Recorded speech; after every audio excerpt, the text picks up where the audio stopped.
All right, I'm here with Michael, and he is kind of the owner of the steam shovel now. And before I forget, I want to give you this $100. This is from Richard in Ohio, and he wanted to make sure you had that to kind of help in your efforts to rebuild this dredge. So thank you, Richard, for supporting both me and Michael. And I kind of want to know, how did you become in possession of the steam shovel?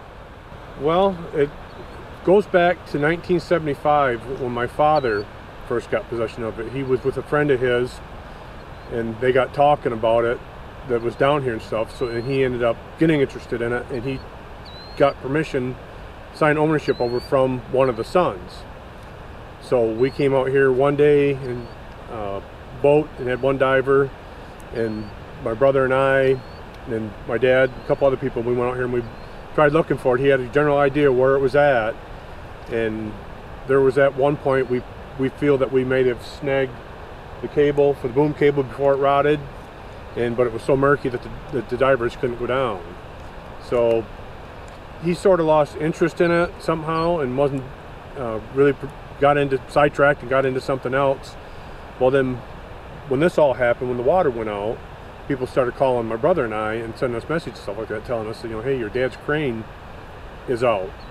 So we came down here, kind of staked our claim and stuff, and then I ended up tracking down the grandsons, and they're the ones that signed it over to me to give me possession of the steam shovel.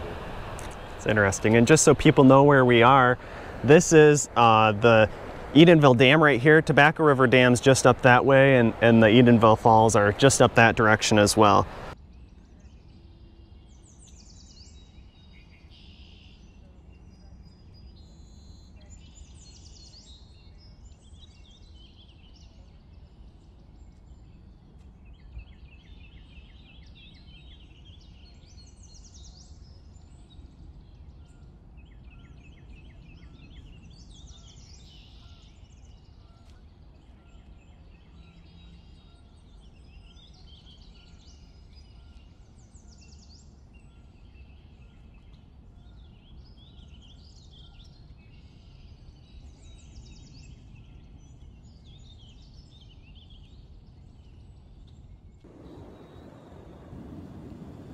Here we are down the bottom of Wixom Lake. We found the steam shovel that Dad has been looking for. May need a little work, some welding, some more maybe new lines. But she's all down here. I never thought I'd ever see it. I was 11 years old when we first started looking for it.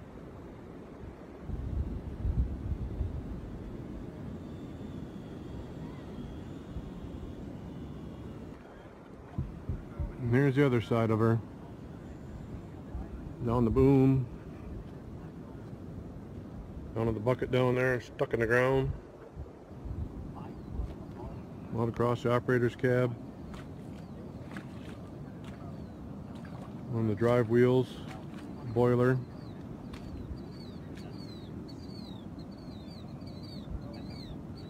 She's got a lot of muscles on her.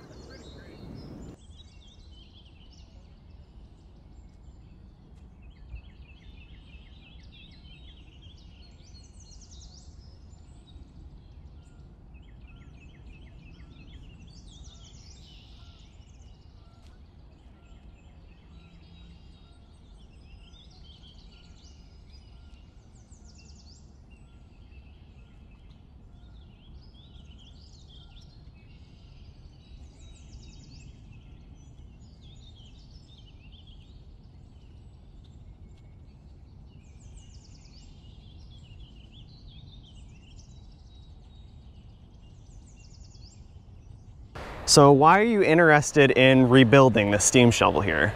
Well, originally I found a guy contacted me actually on the internet of wanting to know what we were going to do with it. And Tom Kelly was his name, and his grandfather Bob Kelly has one of these. Some of the videos that they see on my Facebook page and stuff are of Bob's steam shovel he's got rebuilt.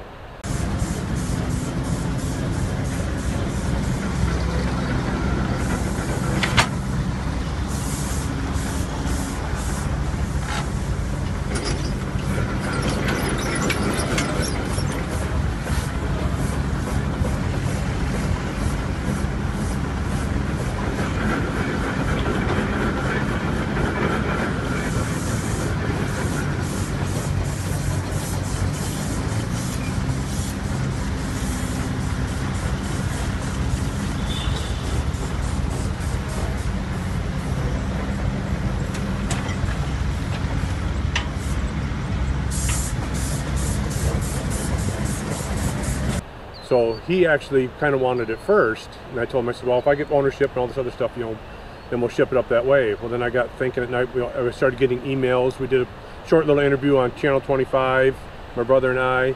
Then Lori did that article in the Midland Daily News.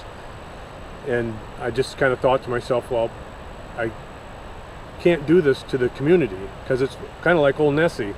A lot of people, everybody's heard about this. No one's ever seen it. I've heard people that would dive down to try to find it.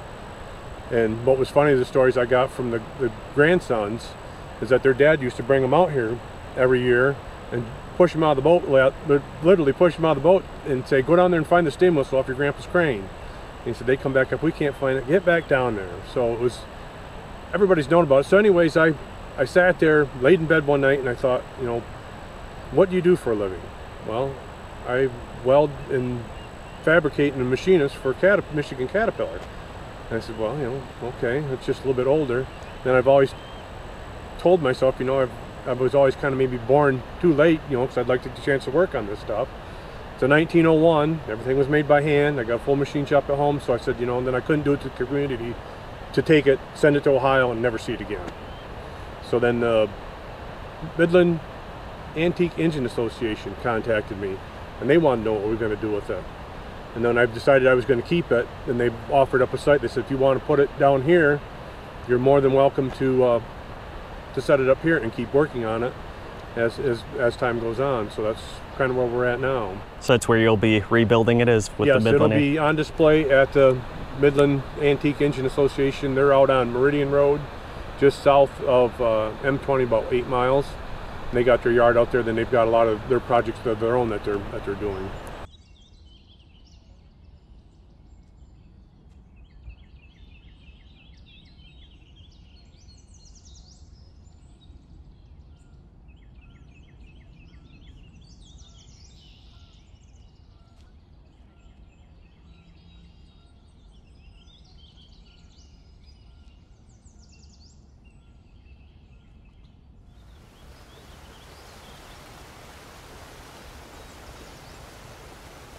So what is the specific model of this? I've been shown the Type O steam shovel. Is this what this one is? Yes.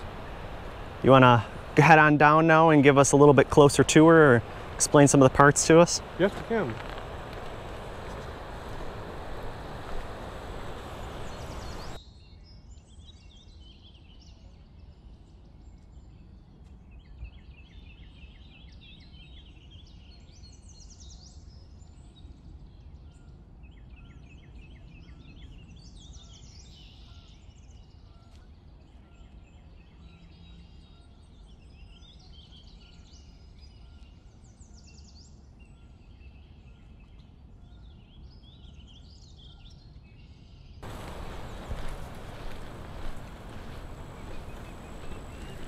Just so people are aware, Michael does have permission to walk on the lake bed.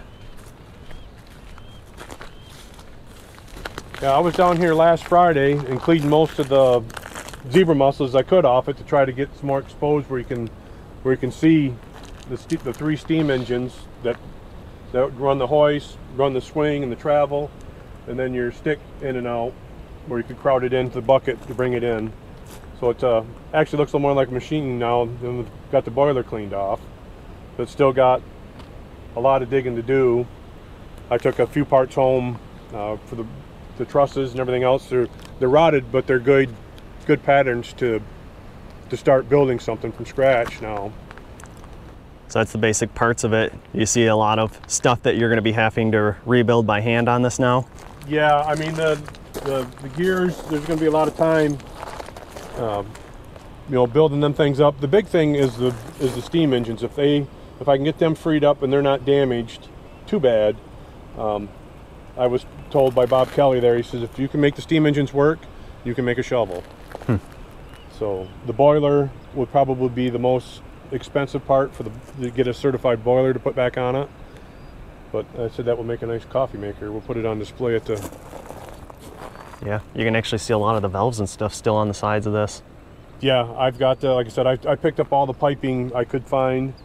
This is the top of this. This sits on top of there, and then actually that's the stack that sat on the top. of the machine. The water tank, I believe, near as I can tell is when the water tank here, it sat beside the boiler, and it must have let go, and it pulled the house and everything else with it. That's why there's so much stuff. So it's almost going to be like an archaeologist dig when we start getting over here. It's going to be metal detectors, scooping by hand, and then seeing what we can find. Yeah. This looks like, are these the wheels down in here as well? Yeah, there's one wheel there. It was on steel wheels, and it was self-propelled. And it would just sit over here, and then the water's kind of murky now, but the railroad ties are still in along this edge here, and that was where the cars were at. It was basically digging out of this bank, swing over and load the rail cars over here, then it was took over to the berm, and they were dumped, and then there was another crane there that stacked it to build the berm. So there's a lot of people that are kind of wondering why it was down here. So is that the reason that it was helping actually build this dam? It was down here to build the dam. And then I've gotten a couple stories why it was left down here, but the one that everybody, even some of the grandsons said, yeah, they remember it, but when they got done with it and they started filling it with water, the boys decided to take off and go up hunting up north for a couple weeks. Well, when they come back, that the water was up too high to actually get the machine out, and it was stuck. And so it was just, this is where she ended up.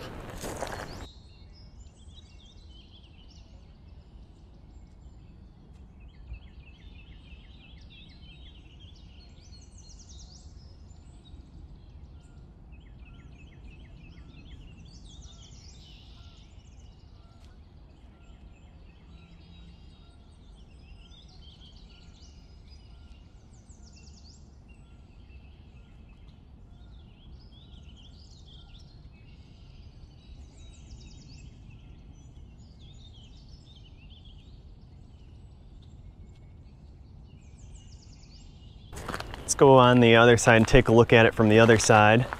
So you think the bucket is maybe still down here in the dirt pile? I started digging it out a little. And anchor from a boat? Yep, I found a boat anchor too.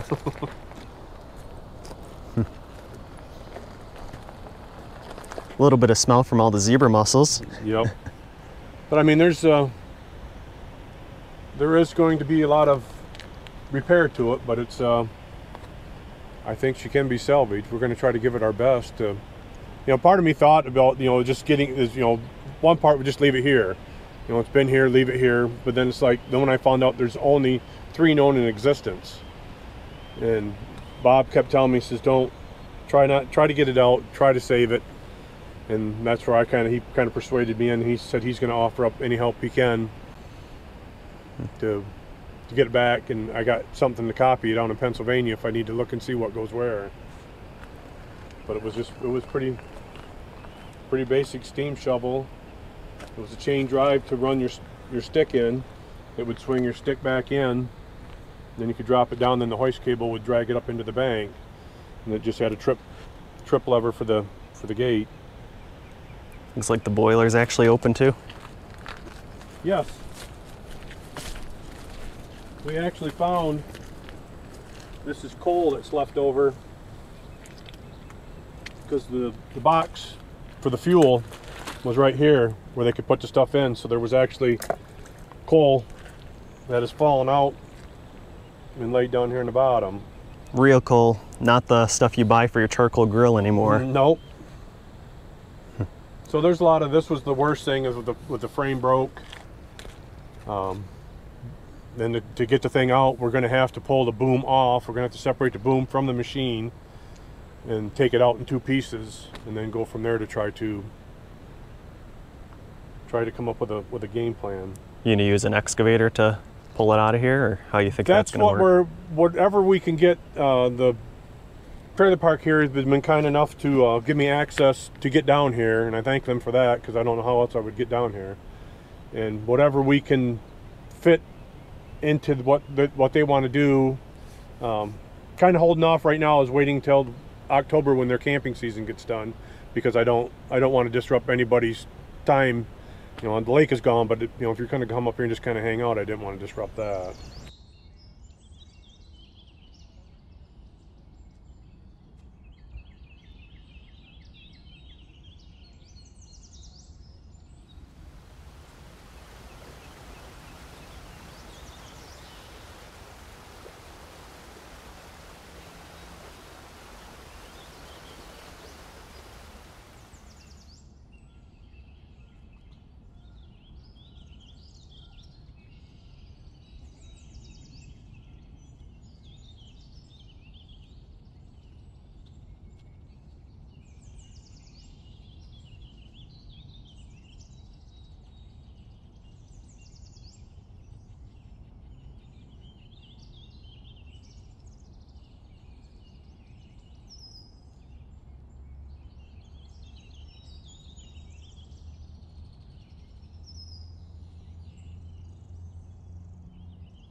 So can you kind of tell us what hoops you've had to jump through and what paperwork you've had to get to this point?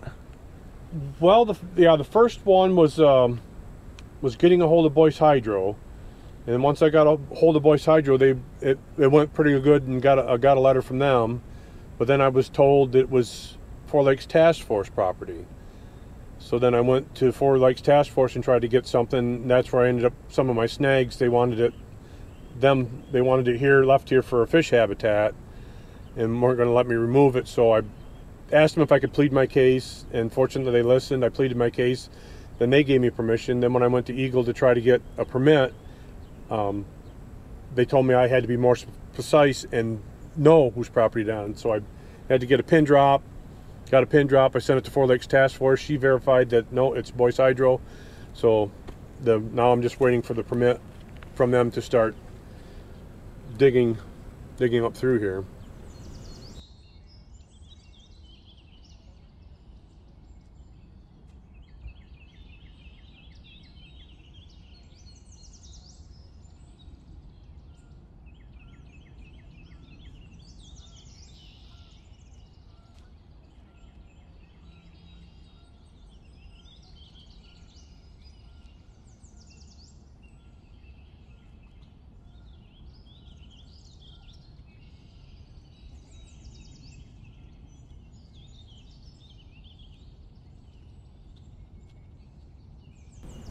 All right, that's pretty much all the questions I've had. So I'd love to follow this whole rebuild process with you and the Midland Antique Association, and hopefully document this whole thing if you're able to get out of here. And I thank you for your time and giving me a tour around the steam shovel. Yeah, and thank you again you've done a wonderful job on all the videos that you have done around here and stuff. And when you got a hold of me, wanted to come down and see it, I thought, I was more than happy to come down and do it. And thanks to the guy who donated, that was great. And we can give you an address for the Midland Antique Engine Association for anybody else that wants to donate. They can make their donations there.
Thanks for watching, and make sure you hit the thumbs up button if you enjoyed this video. Also make sure you subscribe so you don't miss the next videos I will be posting, and leave your questions, comments, and suggestions below. As always, I just want to give a massive thanks to the people who support me on Patreon. Never underestimate the value of your contribution to keeping this channel going. Thank you.